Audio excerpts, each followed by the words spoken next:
Hello, everyone. My name is John Gong, and I'll be the host of today's meeting.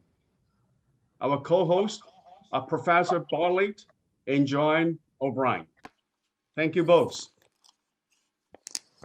Welcome. We're delightfully welcome our colleagues from around the world. Good morning, good afternoon, and good evening. This non-traditional gathering of the following speakers will address digital technologies for enhancing well-being. Before we started, all the participants, please mute yourself and turn off the video if it's possible. If you have questions, please send a chat. The International Council for Caring Community, ICCC, is established in 1993, responds to the challenges, opportunities, and rapidly aging global population, and simulates and identifies successful strategies and creative solutions by encouraging their adaptation and replication in developing and developed countries, provides new way of viewing and integrate society for all generations. Mainstreaming aging issues, especially within the area of the built environment and information and communication technologies, ICT, are the centerpieces of its program. ICCC is a nonprofit organization with United Nations special consultative status, with the United Nations Economic and Social Consultants. I came to this country, United 35 years ago from Shanghai, China. Currently, I live in Los Angeles, California. I have master's degrees in computer science and master's degree in electrical engineering.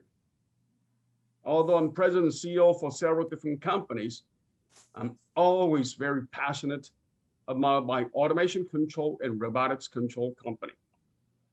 For the last 30 years, this company have worked with many different applications industries with pharmaceutical, reusable energies, national laboratories, militaries, transportation, and many others. My topic today is use of robots.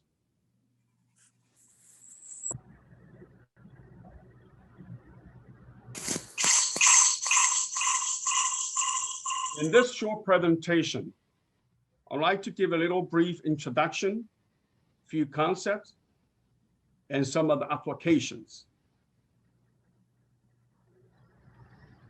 This map actually only shows about 16, 15 years of the robot history. But in reality, about 30, 40 years ago, when I was in graduate school, my specialized is in robotics majors. We talk about the theory, how the robot will be 30 years later on, 40 years later on. It was only an idea and concept. But today, computer robots are part of our life. And tomorrow, the robots going to do a lot more complicated job for us. It will for sure enhance our life, make our life easy. So what is AI? Artificial intelligence.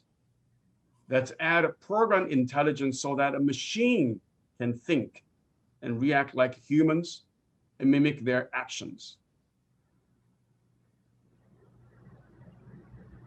Robot versus AI.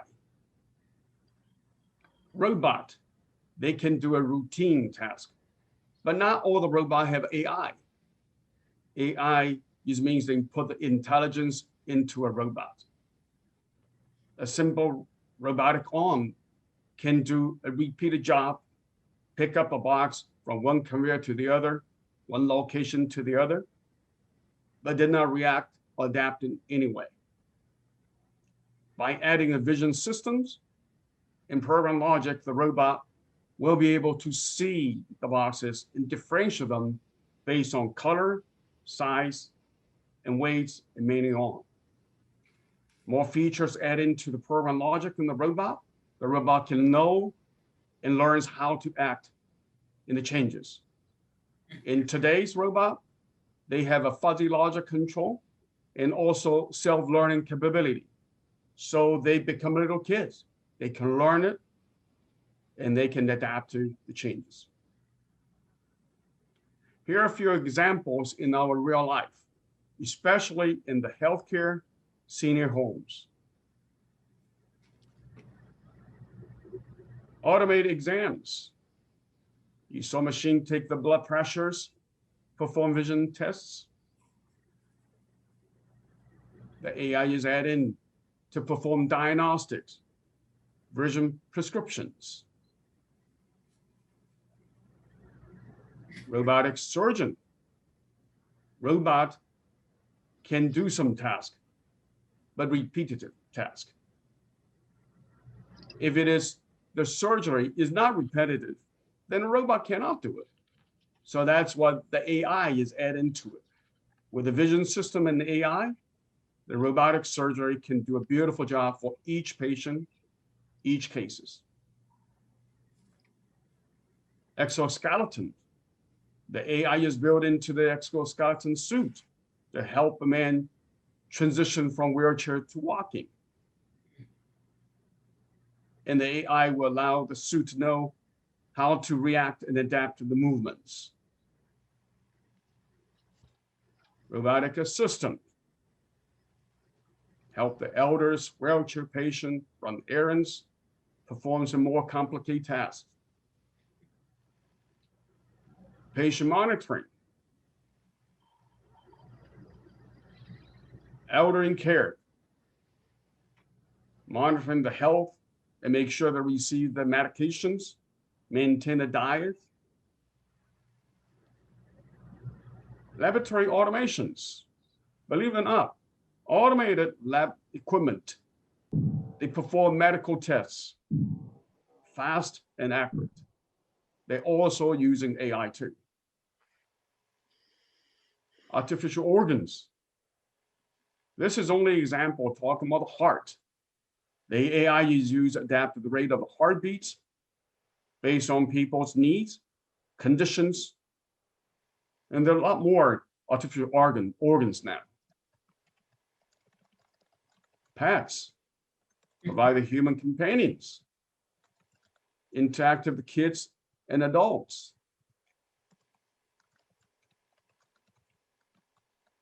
A help hand. Not long ago, we already see the vacuum cleaners at homes. They can climb up the stairs, going down, and the robot being programmed and the build up for more complicated tasks.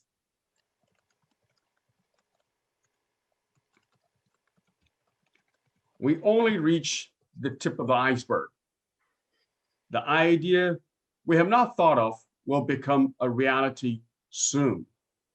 I meant very soon.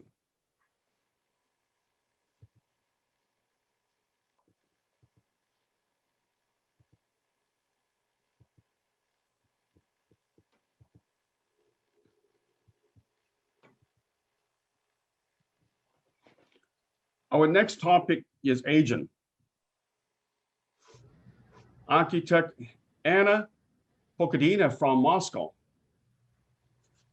Architect and Raison Piano Building Workshop, first prize winner of ICCC competition, the Society for All Ages. Author of the fellowship project, Seniors in the Smart City, concept proposal for the urban requalification or urban area in the city of Metz, France. Welcome, Anna. Thank you for presentation, John.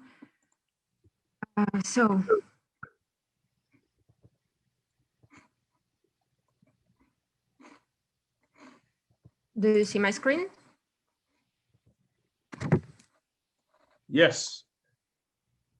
Okay,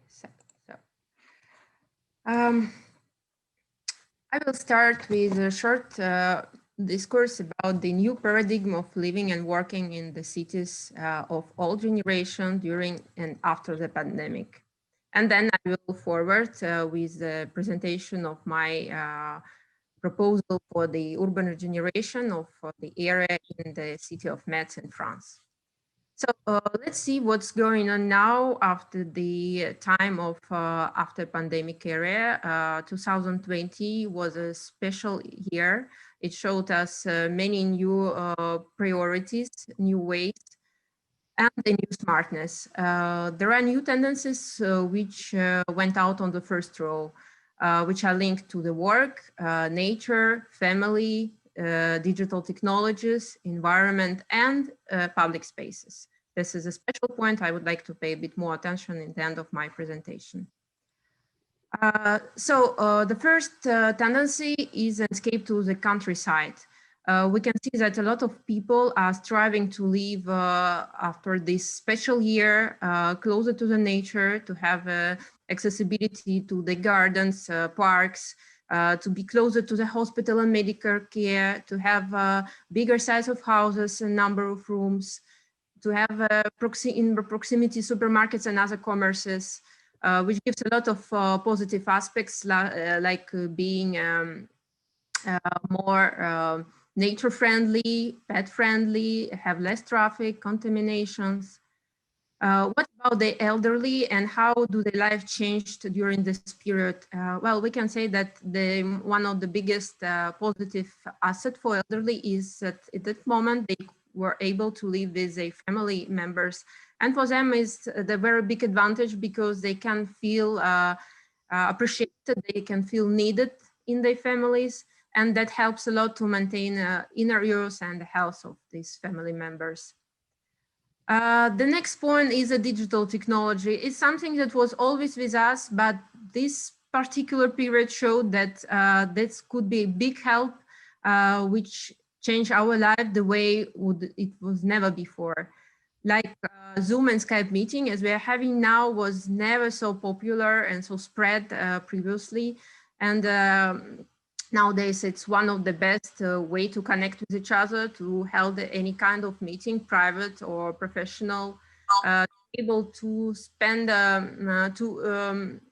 to save your time and do not go to the hospital and have the telemedicine.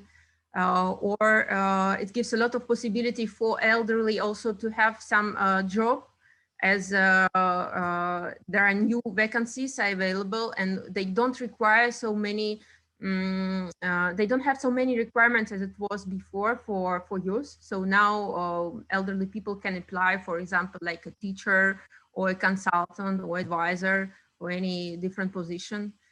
We can for sure virtual shopping, which was also before, but now the scale of this spread a lot. On schools, our kids are mainly taught from home. And as a positive aspect for our environment is we have much more less paper solutions. As I said, remote job and new job places is the big asset, and also a very important point that during this time we have reconsidered many job positions, and now we are going to have the new ones which were previously not available or not necessary, and opposite. Many of job positions are not useful anymore. Working from home gives a lot of freedom, and also in sense of architecture and urban design, it brings a lot of thoughts how to reconsider the working space and to provide more cozy and a comfortable environment to stay home and have a comfortable job. For the environment, for sure, all these previously mentioned factors brought to the result that the nature finally could breathe. Now we are slightly coming back to the previous stages, but at least in Russia.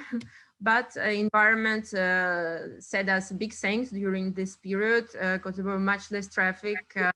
We thought much more about sustainability. We have, fortunately, after all this period, we have much more comprehensive and holistic approach to the things we are doing. So the last point, but not the least for me as an urban designer and architect is the public spaces. We have to reconsider the way how we design the spaces, and we have to pay a bit more attention on the organization of this area to permit to all the generation to be able to fit in, to feel comfortable, even in such periods of special periods as a pandemic.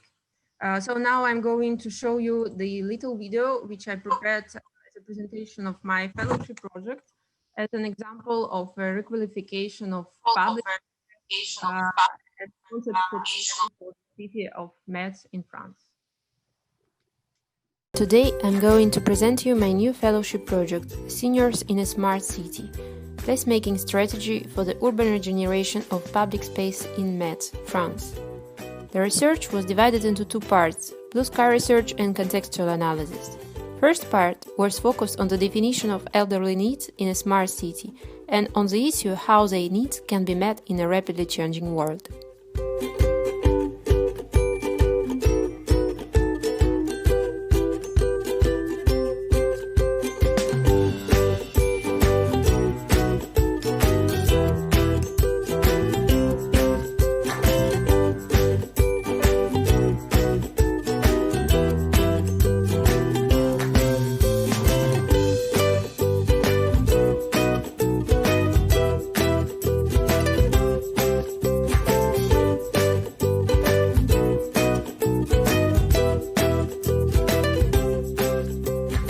I have chosen the city of Metz in France as a field for my research activity and the future project proposal.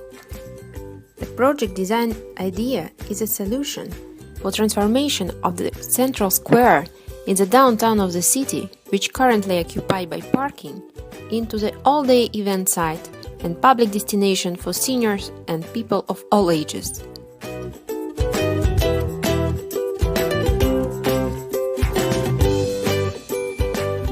The concept design proposal is a diagonal path. In the intersection of two directions, there is a center of the public area, space where the most of activities are taking place.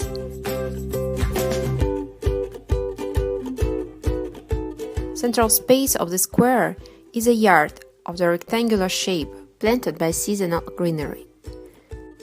The space will become a generator of the variety of activities such as a food market, festivals, performances, yoga and gymnastic classes, an open library. It will include a picnic area, a playground and even a bike track.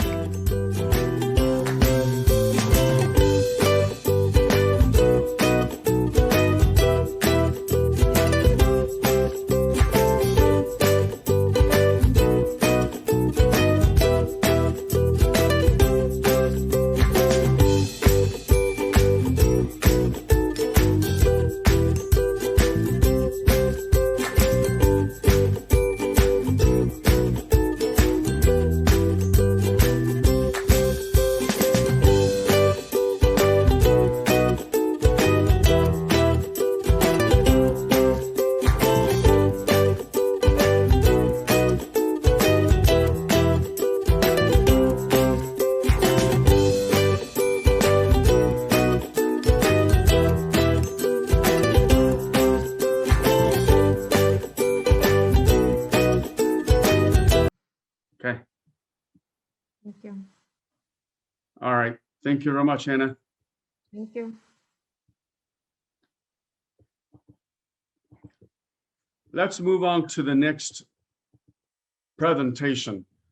The next topic is music. It's presented by Professor Hense and Professor Bartlett. Professor Barbara Hense is Professor of Music Therapy at New York University. In this capacity, she's also the faculty director of Nordorf and Robbins Music Therapy Center, and is a program liaison for guided imagery and music training. She has given courses, workshops, and literatures in many countries across the world. She currently acts President of Music as a global resource and co-editor of 2020 MAGR Companion. Professor Briley Bartlett is director of the Queensland Conservatory Research Centre, Griffith University from Australia, president of the Social Impact Music Making International Research Platform, an Australia Research Council Future Fellow, and Fulbright Scholar.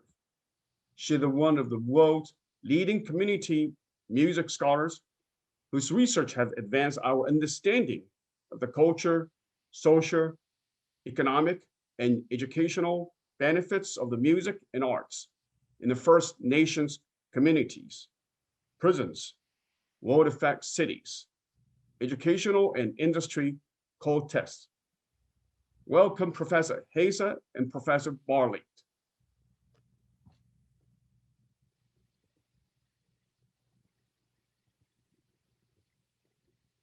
Barbara, if you could unmute, we will be able to hear you beautifully.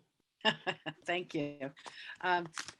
We are in dire need of creative solutions for the challenges to our health and well-being, stemming from a host of factors such as poverty, disease, economic uncertainty, climate instability, and war.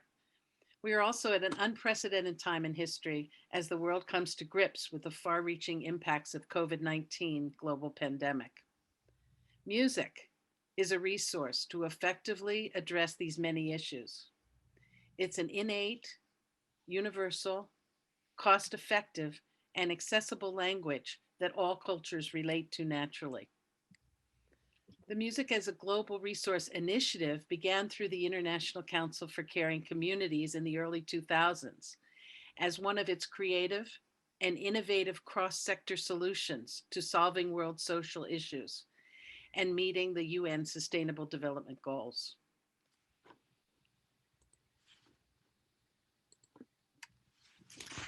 A special 5th edition of the Music as a Global Resource Compendium was published in December in honor of the 75th anniversary of the United Nations. The compendium explores the vital role music can play in addressing some of the most complex social, cultural, health, educational, environmental, and economic issues facing us today. The compendium highlights 109 exemplar projects from 54 countries in all 5 regions of the world and features the work of musicians, music therapists, and music educators. These 109 projects are only a few of the projects currently operating around the world, but were chosen to illustrate the wide range of issues that music can address. Each project that was selected is discussed in the compendium in terms of the needs that are addressed, the project's values, assumptions, and desired outcomes, how music is utilized to achieve these outcomes, and any research studies, publications, and video resources that are available to the public. And the contact information is there for easy communication and networking. Each project shows that shows what SDGs they are addressing. One of the goals of the compendium is to create connections between projects, as well as network these successful and sustainable music projects around the world with new developing projects. Project directors are eager to exchange ideas and share what they have learned. This international exchange has led to new projects in countries, and established projects are becoming more sustainable through shared strategies. These projects would not be possible without the unique collaboration and partnership with government and the private sector. The 2020 compendium features 5 sections that are all closely aligned with the UN Sustainable Development Goals. The first section is music for physical and mental health and well-being. The second section features projects that use music for quality education and lifelong learning. The third section is music for social justice and equality. Section 4 is music that's used for cultural, community, and environmental sustainability.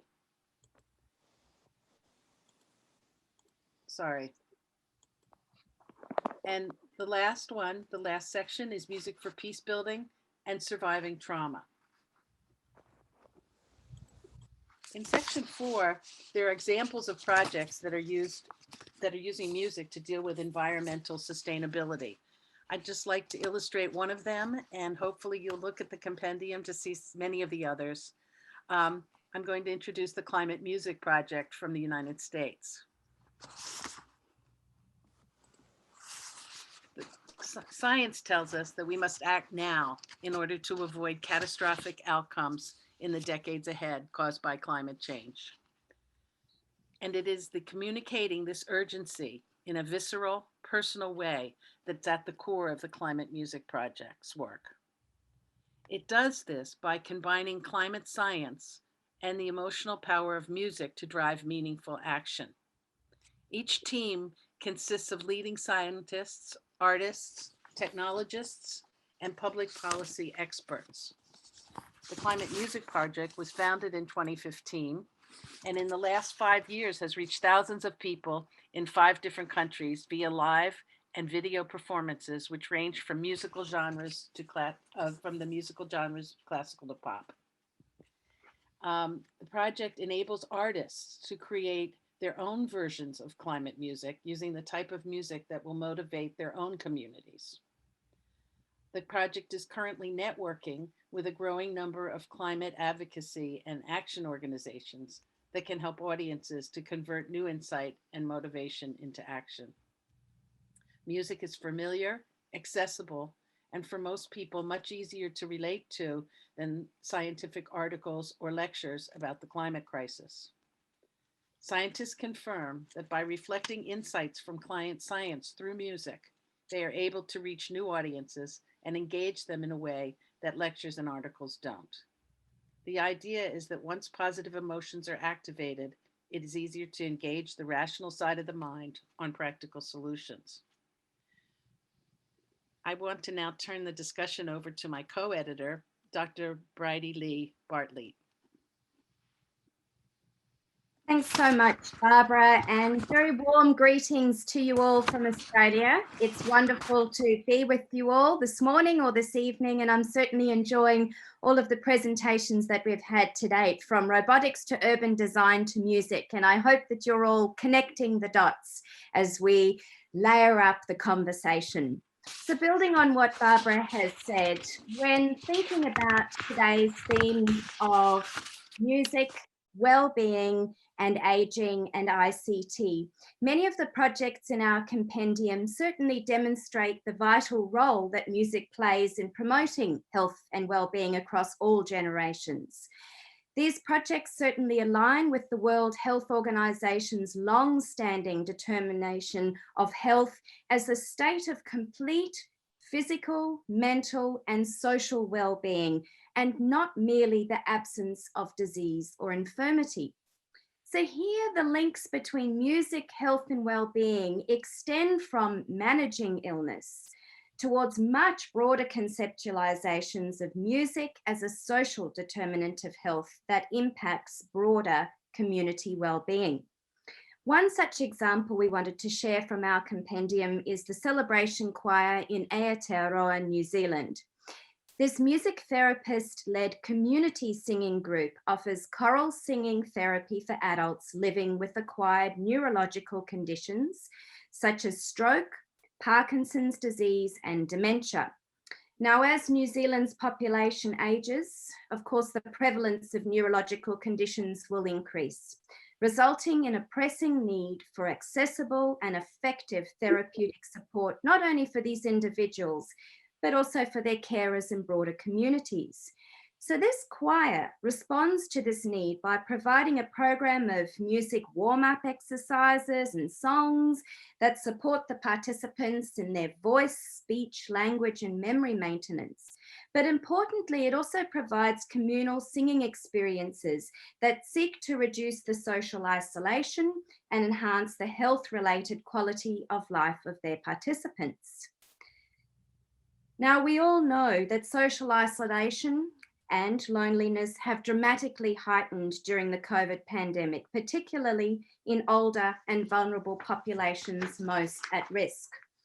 In response, choirs such as the Celebration Choir have continued to connect their members, resulting in much higher than expected quality of life outcomes during the lockdown. They are not alone. 87% of the projects featured in our MAGR compendium indicated that they had been impacted by the pandemic and its associated restrictions. And their facilitators have shown enormous creativity, adaptability, and resilience as they have harnessed the power of digital technologies to continue their music activities online and maintain those important social connections and the well-being of their participants during this period of isolation. In line with such actions, you may be aware that late last year, partners of the Culture 2030 goal campaign released a statement on culture and COVID, calling on UN agencies, governments, and all other stakeholders, all of us in the room, to put culture at the heart of our response to the pandemic. As our MAGR projects have demonstrated, through this kind of digital inclusivity and connectivity, music and cultural activities can play a crucial role in bringing inspiration, comfort, connection, and hope to people's lives. Music initiatives also have the potential to play a vital part in building healthier, stronger, more innovative, tolerant, and resilient communities during our recovery. And I think this really interestingly feeds into the emerging issue identified by the 59th UN Commission for Social Development around the need for social policy that promotes a more inclusive, resilient, and sustainable recovery. So just to wrap up, Barbara, and my shared presentation, reflecting on the broader theme of today's session, we hope that what we have very briefly shared has maybe whet your appetite a little to learn more about the 109 projects featured in our compendium. There are some crackers in there, they're great. So today's theme, which focuses on working holistically, we think is an apt one for music. This is because music never operates in isolation. As the projects in our compendium show, music accumulates its meanings and its identity, and indeed its power, from the way in which it participates in other activities. Music is never a magic bullet, but it can be a crucial piece in the puzzle. You can see the puzzles behind John right now when addressing some of the most pressing challenges facing our generation. When thinking about the SDGs and today's topics of aging, ICT, and the climate crisis, there is an opportunity for us to consider ways of expanding and deepening the connections between music and social development. And as our MAGR work shows, this can occur across a really wide range of domains, from the individual to the interpersonal, and then upstream to the community and structural levels. That said, to close, one caution. When thinking about music and the SDGs, music also needs to be understood as a creative and cultural activity that has both intrinsic and instrumental, in other words, social value. To be honest, people are not customarily drawn to participating in the music projects featured in our compendium for their instrumental benefits alone. They don't join because they're good for the SDGs. They engage because music can provide them with meaning and a distinctive type of pleasure and emotional stimulation. These intrinsic effects are satisfying in themselves. However, many of them can lead to individual capabilities and social outcomes that do have compelling instrumental benefits in the public sphere. However, currently, musicians' creative assets and their imaginative methods are rarely integrated into the planning, the development, and the backbone of social development work, despite their potential for providing highly innovative solutions and approaches. And so for these reasons, we are absolutely delighted that Diane from ICCC has had the vision to propose this session as the 59th UN Commission for Social Development side event. We hope that what we have shared might contribute towards further conversations about the role of music in the UN's broader social development agenda. Thank you, and back to you, John. Thank you. Thank you, Professor Haza, Professor Bollight. Appreciate it. That's awesome. Our next topic is Information and Communication Technologies, ICT. Joanne O'Brien from Ireland. Joanne leads the Digital Ecosystem Initiative at TM Forum, which brings industrial verticals together with ICT industry in a cross-industry collaborative platform built upon industry standards and best practice. Joanne has previously led TMF Open API Initiative, which has transformed interoperability across the telecommunication industry and currently drive a new business architect approach, which bridge business and technology principles. Welcome, Joanne. Thank you, John, and thank you to Dee and all of our other presenters here this morning. So to get started, I was going to start with a quote from Bowie, given that we were following the music theme. And Bowie said that aging is an extraordinary process where you become the person you always should have been. So I thought that was a nice one. And if we think about aging and the future we want to create for the growing aging population, I think this was a great thing to think about, that we, as people get older and they move beyond, they create space, they have more time possibly, having gone beyond the day-to-day work activities and family activities, they may have more space to create the fuller life that they had. And up until now, I've always thought about aging as thinking about the basic needs, but really if we think about the future and if we think about the volume of people that are extending into the age of population, we need to think beyond the basics. We need to think how to create full and fulfilling lives for all of the people as they grow forward. So the ultimate ambition that we want to paint is something much fuller, allowing people to achieve a greater potential as they grow older. So let's explore the scale of the challenge. So between the 1950s and the 2000s, the aging population was growing extremely fast across the globe. And by, in 2010, we were up to 16% of the population elderly across the globe. We're expecting to triple the population of over 80s between now and 2050. So by 2050, over 420 million people across the globe will be over the age of 80. And we need to look at how ICT can help extend the quality of life. And we have been making tremendous progress over the last number of years. When the iPhone was originally born, seniors had very quickly fell behind the digital skills gap in the uptake of devices and the use of smartphones compared to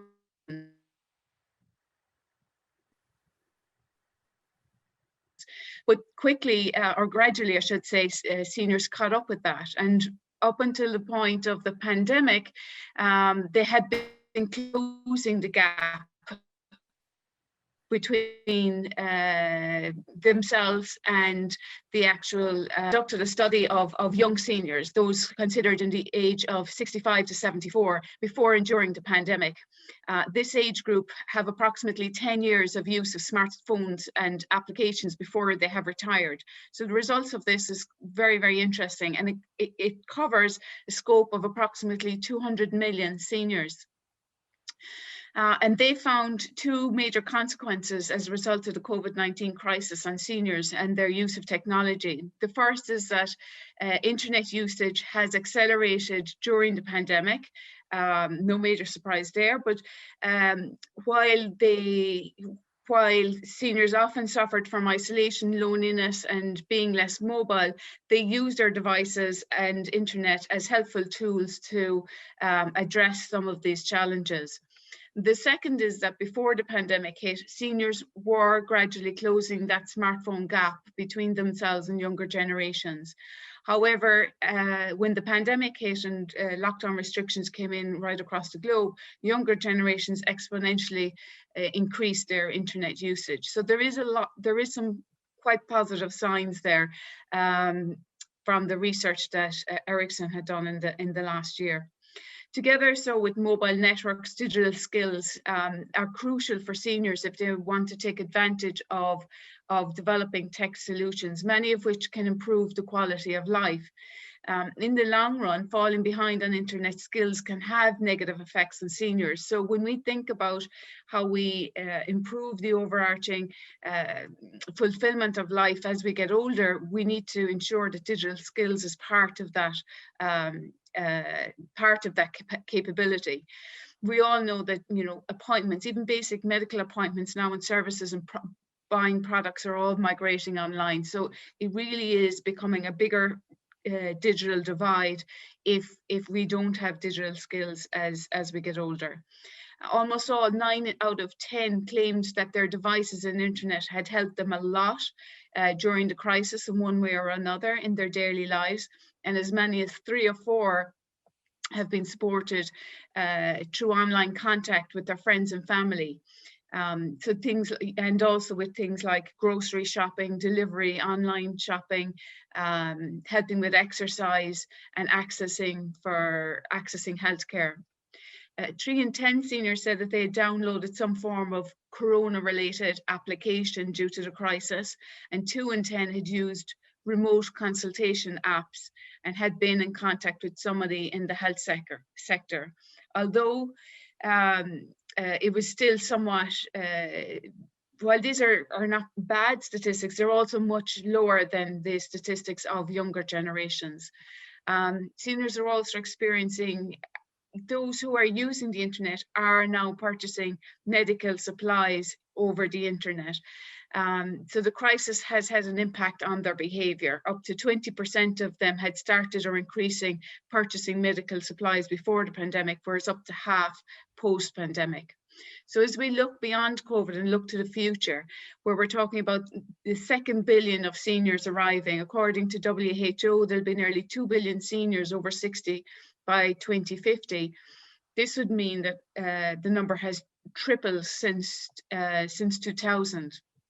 And with the advent of technologies like 5G, mobile private networks, cloud edge compute, IoT, AI, robotics, this creates a potential for significant change into the future. And one such change is when we saw during the pandemic how in the life of care of the elderly inside residential home, one, it became much more hazardous for them, but also so many people want to live more independently. And with these types of technologies that are coming, it does create the environment for the extension of essentially the residential home into the actual home. So you essentially start to get the notion of a virtual care at home. And really what we'd be advocating in the context of this environment where we're hearing about music and other types of activities is that we look beyond the basic activities such as remote health monitoring, fall detection, alerts for irregularities in health and behavior, which all technically are possible today. However, they're disjointed, and we would advocate, a good systems architecture based on standards and interoperability to enable a joined up approach for all of these systems. But then also to go beyond that, to think more holistically about care of the aging at home, independently, to go beyond the basic needs and to include things like social dynamics, communications, check-ins, education, social activities. So shifting our thinking a little bit. And if we think about Maslow's hierarchy of needs, I think this is a good one to apply to care of the elderly. Traditionally, we think about care of the aging, we tend to think purely about the lower levels of the pyramid, which are, if not present, are basically detractors. So they're only basic needs. But when we want to move to a more fulfilling life as we grow older, we need to move up the pyramid into things like art and music, social gatherings, and education. I really particularly liked the notion of education that was mentioned earlier, where not just elderly people are gaining skills for themselves, but they also have the opportunity to share their knowledge and skills with younger generations, because so many have so much to offer and to share, either through formal education or mentoring. To achieve this, what is essentially required is forms of collaboration across traditional boundaries, you know, from formal organizations to more informal organizations. And much of what we've been doing at TM Forum for many years is thinking about this. How do you create the dynamic to create systems that operate across these complex boundaries? And there are a whole series of standards and best practices and capabilities to enable to do this. Systems architecture, essentially. And this is what we would ultimately like to see and bring to the notion of the future of care of the aging. So essentially, ecosystem collaboration to deliver elderly care in the home, affording supported independent living. And as elderly people are particularly concerned for their privacy and do not wish generally to be monitored, this requires you know, a thorough privacy by design and ecosystem design, which needs to be underpinned by the architectural industries and industry standards, such as APIs and data models. So these, what we advocate, and these can be done in such a way that creates a full patient experience. Yes, you can kind of hack all these solutions together today, and that's, you know, what we don't advocate. What we want to see is a thoroughness that is embedded into such systems for the future, so that they can operate at scale, so that they can bring the quality of life to the patient and the citizen, so that they can build trust and ensure that data is managed with integrity and security. So building out these quality systems require ecosystems and collaborations across different disciplines. And, you know, that's something that, you know, us in TM Forum certainly are one group of people, but really it requires building of relationships and collaborations across these boundaries. So for example, take an elderly person arriving home from hospital, at least in our country, in Ireland today, if they arrive home on a particular day from a hospital, a community care nurse will visit them maybe a day or so later. And in this, right now, the care worker would actually ask the patient about their care plan and ask them about their medication. And in many cases, the person, you know, isn't able to actually recite this information back, and it's a source of stress.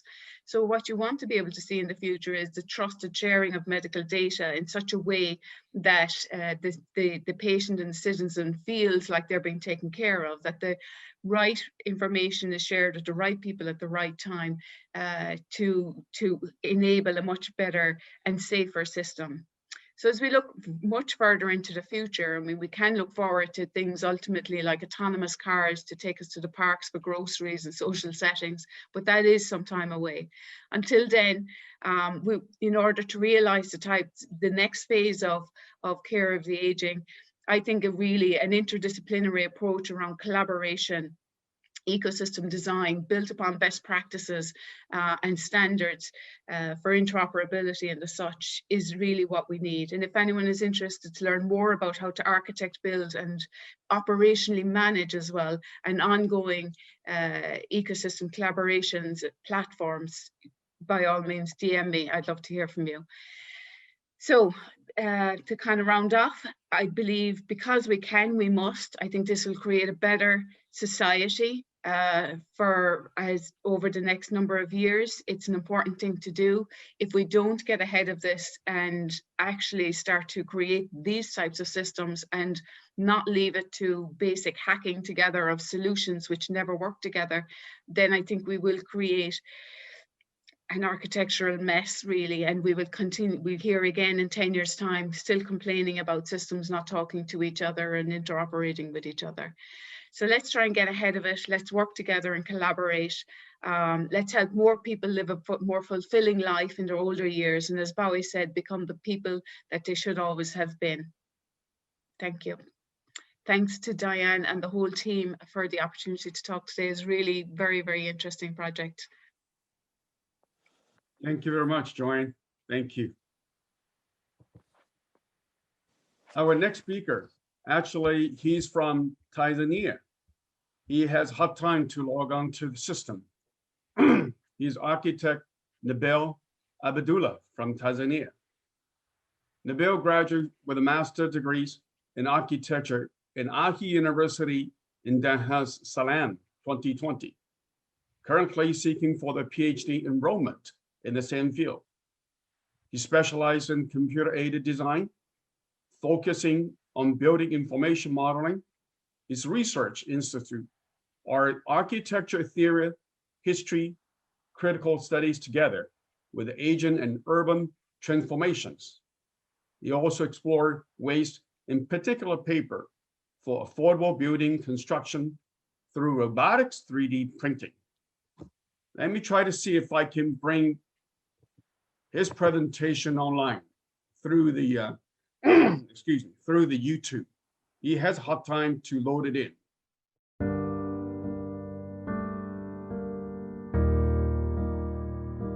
Hello, my name is Nabil Abdallah and I'm ICCC Fellow of 2019. I'm also a graduate of Architecture and Urban Design of Aalto University. So what does it mean to design for all? To me, the answers reflects the thing that I've learned from the environment I grew up. This includes how gender is perceived, music, or things like beliefs coincides with the environment. Altogether, they contribute to the social construct of this space. In my society, there is a need to position these aspects for better urban life. This is because they're part of us and we are part of them. Cocoa Beach was then selected as a departure for this type of analysis. It is found on the shores of Indian Ocean, Dar es Salaam, and it is a go-to place and a generator of a huge traffic during holidays. This beach communicates several issues: the cultural use of space with the edge sections, the gender connotations, and what it means to the space. There are obvious environmental challenges associated with health and risk factors, as well as the needs for the technological supports. The social construct of space is understood through time, space use frequencies in this site, compared with the different sections in the society.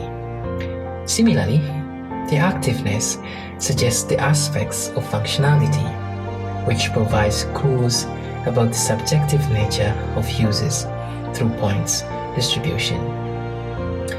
The special growth of 10 years conforms to an increase of activities vis-a-vis the active time, the environmental changes, and particularly who use that type of space. Now, this brings to an understanding of culture of space, perception, as well as gender and environmental aspects. Users have created schemes that reflect their spatial, edge, and the gender distribution, as well as how function and space relates to their lives. The landscape strategy adapted these traditions. It binds people, activities, and their physical architecture, a combination of social design tradition and placemaking. The results involves bringing people of different groups together and improving the environment. Design for all thus brings about the knowledge behind the success of contextual design, addresses the social build-up to what it means to aging, environmental protection, and gender in my urban context. Thank you, Nabil. Thank you, John. Good to hear you. Yeah. You want to add a few more words? I just want to say thank you so much, everyone. I'm very sorry for the troubles that I had to join very early. Yeah, you know, we had a general election just about like 3 months or 4 ago, and we're having a lot of trouble sensing, like sending these videos or like communicating with people. So it was very trouble for me to do that. But thank you so much, and I've really enjoyed all the presentation, and it's really amazing that I've got to meet all of you guys, and I'm really excited for everything that you've been presenting. Thank you. Thank you, Nabil. Our next one is comments from agent, from Dr. Alexander Serenko from Austria. Dr. Serenko is an expert in national and international policy on aging, the former head of United Nations Program on Aging. Research interests include development of evidence-based policies on demographic change and aging, provision of advisory services to governments on policies on aging. Welcome, Dr. Serenko. Thank you, John. I hope you can hear me. Yes, we can hear you. And excellent. And greetings from Vienna, Austria. I'd like to thank the organizer at the International Council for Caring Communities and its founding president, Professor Diane Davis, for inviting me to participate in today's event and to comment on its content. First of all, I would like to congratulate the speakers with their professional and inspiring presentations, which I enjoyed as much as everyone who made this event a part of their day. I'm not going to reiterate what has been already said today, and I don't have any resources for doing that, of course. Instead, I will focus on a couple of dimensions of the extremely broad theme of our meeting. And this theme, I would remind, re-imaging well-being. The key words of this theme are, of course, well-being, apparently new well-being, as it is supposed to be re-imaged through ICT, music, resolving climate crisis, and addressing the challenges and opportunities of aging. My love to music does not make me an expert in this area, of course. My training in medicine and biology has not provided me with deep expertise in ICT or climate change. What is left for me then among the issues in the title of our presentations are well-being and aging. Aging, that's something that I have been exploring for more than 70 years personally and for some 40 plus years professionally. My connection to well-being, besides my personal experience, can be emanated from my engagement in designing and monitoring social policies, initially within the United Nations and in recent 10 years within various regional and national projects after I retired from the United Nations.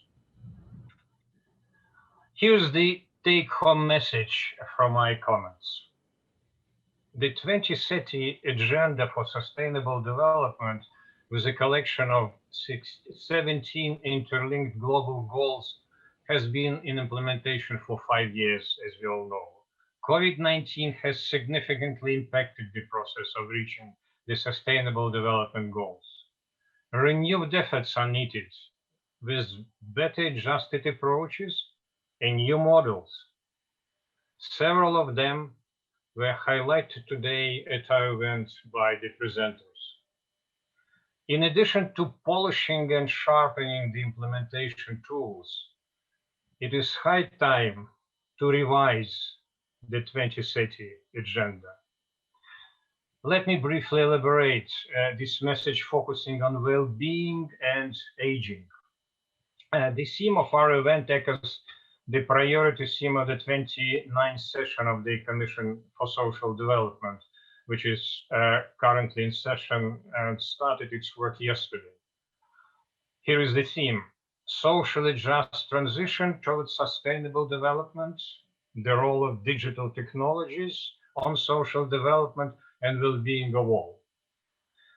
This priority theme was selected by the United Nations Economic and Social Council last year in reference to the 25th anniversary of the World Summit for Social Development, which was held by the United Nations and the Danish government in 1995 in Copenhagen. As noted in the report of the Secretary General to the current session of the Commission for Social Development, I quote, Summit participants advocated a paradigm shift towards people-centered, more inclusive, and more equitable social and economic development. Let me add my personal memories or memoirs to this official assessment. During the preparations of Copenhagen Summit, I was a part of the United Nations Secretariat responsible for the preparatory process. It was a fascinating time of big hope and planning for the future. It was a time of, if I may say so, international political euphoria, which followed the collapse of the Berlin Wall. The general feeling was that we were entering the new world of collaboration and peace. That euphoria, however, did not last long. The summit approved the program of action, actually fascinating and innovative program, focusing on eradication of poverty, promotion of full and productive employment, social integration, quality education and primary health care, reduction of inequalities, and strengthening of cooperation in social development through the United Nations system, apparently throughout the entire world.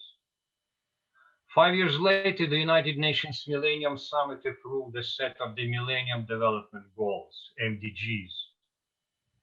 Today, the Copenhagen Program of Action is practically forgotten, while the MDGs have not been reached. 2015 brought a renewed enthusiasm, which we well remember, with global actions to mobilize the international community for reaching the Sustainable Development Goals, SDGs this time. Last year, the COVID-19 pandemic changed the world in a few months, plunging it into a deep social and economic crisis. Quote, "The coronavirus has merely lifted the lid of the pre-existing pandemic of poverty. COVID-19 arrived in a world where poverty, extreme inequality, and disregard for human life are thriving, and in which legal and economic policies are designed to create and sustain wealth for the powerful. The SDG framework places immense and mistaken faith in growth and the private sector, rather than envisioning states as the key agents of change and embracing policies that will redistribute wealth and address precarity. SDGs are clearly not going to be met without drastic recalibration," unquote. And those words belong to Philip Elston, the United Nations Special Rapporteur on Extreme Poverty and Human Rights, who served in this position from 2014 through 2020. I think you would agree that it's a powerful statement, and it is not a single one. As noted in the Secretary General's report to the current session of the Commission, I quote again, "The world is at a crossroads.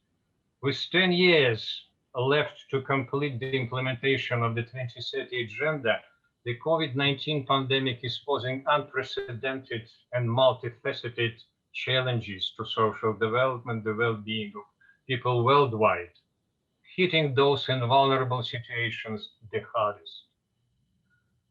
Out of 17 SDGs, 16 are impacted, with the time scale of the impact to last from days to years, as noted in one of the reports published recently. More and more often one can hear calls for reviewing and revising general approaches to sustainable development outlined in the 2030 Agenda. We should look into the SDGs and their corresponding targets and choose priorities and consolidate resources. It is necessary to act now in order not to hear in 2045 a traditional, devastating and discouraging conclusion. Some progress has been made, yet it was insufficient and uneven around the world. How aging can be related to all this? This year, the FOSS review and appraisal of the implementation of the Madrid Plan of Action on Aging, the major international policy framework for acting in the field of aging. The review and appraisal has begun at local and national level. Next year, the United Nations system will be reviewing and appraising the implementation of the Madrid Plan at the regional and global level. The review and appraisal of the Madrid Plan should help to assess the impact of COVID-19 pandemic or syndemic, as it is often called now, on the perspective of reaching a society for all ages, ultimate goal of the Madrid Plan of Action on Aging. Timely and precise diagnosis is needed in order to prescribe and cure. I'm referring to my major background in medicine. Latin proverb says, better diagnostitur bene curator. What is well diagnosed can be cured.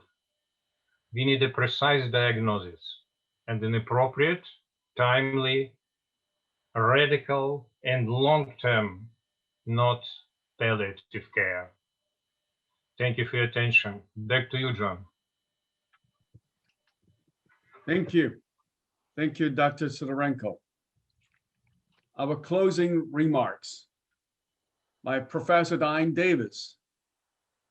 Professor Diane Davis is the founding president of International Council for Caring Communities, ICCC, an international public speaker and consultant.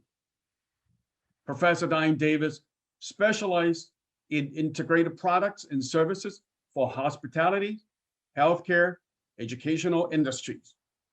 Currently, her work focuses on impact of the longevity factor on society, mainstreaming aging issues, especially within the area of the built environment, health, information, and communication technologies, ICT.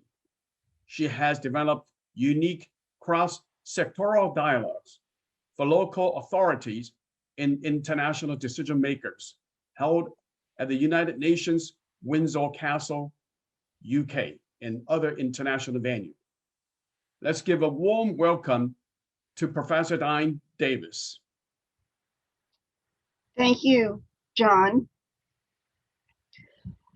On behalf of ICCC, I want to thank all our speakers for their input in making this event a meaningful contribution to the UN Commission for Social Development. A special thanks to our behind-the-scenes colleagues, Richard Jordan, ICC's UN representative, for all his efforts in posting this session on the UN website, and ICC's UN intern, you can see her poster behind John, Laura Gong, for her creative poster, which has received international kudos. We are very proud of the unique endeavor and leadership provided by our graduate fellows to their local communities and now as practicing architects as they spread their wings internationally. This session has enhanced our mission to integrate older persons into the fabric and community and fully include them in all social, cultural, and productive activities. We are pleased to announce the 2020 retrospective featuring all the fellows are now available on our website for your review. We look forward to your questions in the chat box and will answer as many as time permit. Again, many thanks for participating, knowing some of you have stayed up all night to join us. We deeply appreciate your interest and cooperation. Wishing you all the best. Stay safe. Thank you. Back to you, John. Thank you, Diane. Thank you. I'd like to thank everybody. And I'd like to thank our co-hosts, speakers, people behind the scenes, all the audience, participants. Thanks for your time and hope you guys enjoy this meeting and learn something today. And I learned quite a few, and I hope you guys too.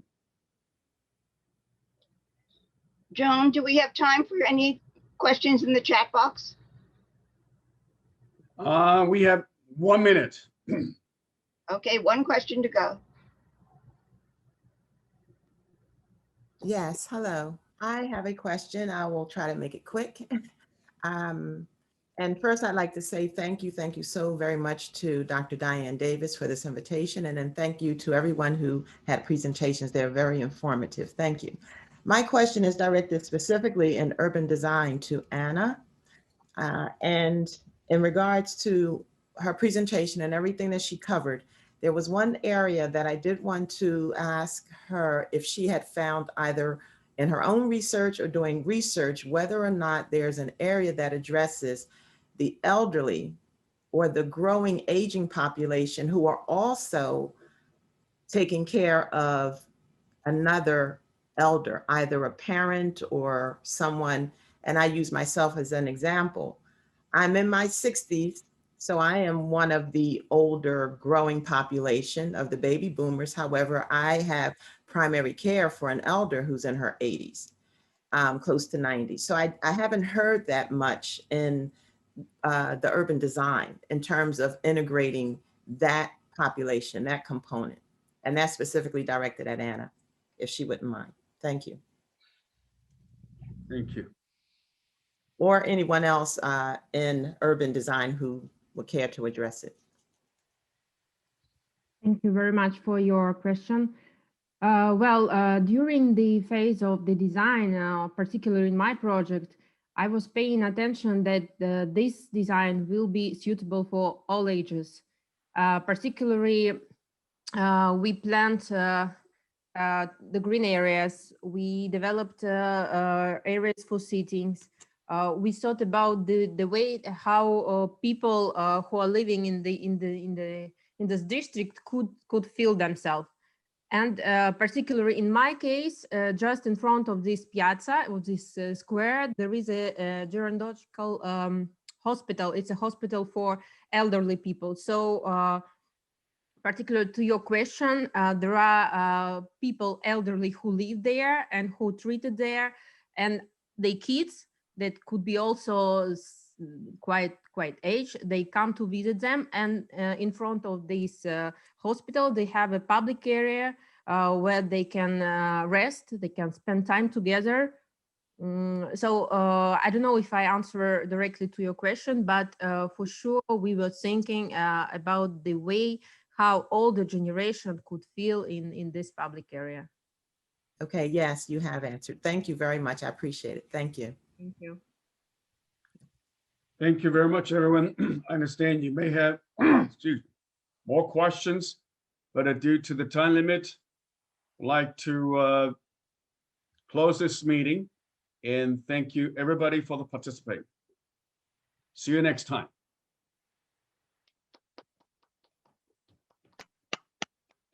Thanks. Bye-bye. John, for all your help. You made it all possible. We appreciate it. Thank you, John. Thank you. Great job. Thank you. Thank you. Really good session. Bye.